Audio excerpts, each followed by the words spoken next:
ગુજરાતના પનોતા પુત્ર અને ભારત દેશના યશસ્વી વડાપ્રધાન શ્રી નરેન્દ્રભાઈ મોદી સાહેબના 75મા જન્મદિવસ નિમિત્તે સેવા પખવાડિયા કાર્યક્રમ અંતર્ગત ઉના શહેર ભારતીય જનતા પાર્ટી દ્વારા ઉના શહેરમાં આવેલ આનંદ વાટિકા ચોકમાં ઉનાના માનનીય ધારાસભ્ય શ્રી કાળુભાઈ રાઠોડની વિશેષ ઉપસ્થિતિમાં વિશિષ્ટ નાગરિકોનો સન્માન સમારોહ કાર્યક્રમ યોજાયો હતો। આ સન્માન સમારોહ કાર્યક્રમમાં ધારાસભ્ય શ્રી, તાલુકા પંચાયત, જિલ્લા પંચાયત, નગરપાલિકાના સદસ્યશ્રીઓ, સંગઠનના હોદ્દેદારોના હસ્તે વિશિષ્ટ નાગરિકો, પ્રાંત અધિકારી શ્રી, મામલતદાર શ્રી ઉના ગીરગઢડા, પીઆઈ શ્રી, ઉના તાલુકા વિકાસ અધિકારી શ્રી ઉના ગીરગઢડા, ઉના શહેરના દરેક જ્ઞાતિના પ્રમુખશ્રીઓ, ડોક્ટરશ્રીઓ, પત્રકારશ્રીઓનું સન્માન કરવામાં આવ્યું હતું। આ પ્રસંગે વિશાળ સંખ્યામાં લોકો ઉપસ્થિત રહ્યા હતા।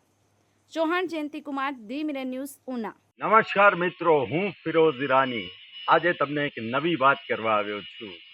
દીવ મિરર ન્યૂઝ જોતા રહો, સબસ્ક્રાઇબ કરવાનું ભૂલતા નહીં અને શેર કરવાનું પણ ભૂલતા નહીં। સત્યની સાથે જોડાતા રહો। નમસ્તે મિત્રો, હું છું ચાંદની પરમાર। આપની મનપસંદ ચેનલ એટલે કે દીવ મિરર ન્યૂઝ ચેનલને લાઈક કરો, શેર કરો અને ફોલો કરો। અને હા, તેમાં દરરોજ તાજા સમાચાર જોવાનું ભૂલશો નહીં।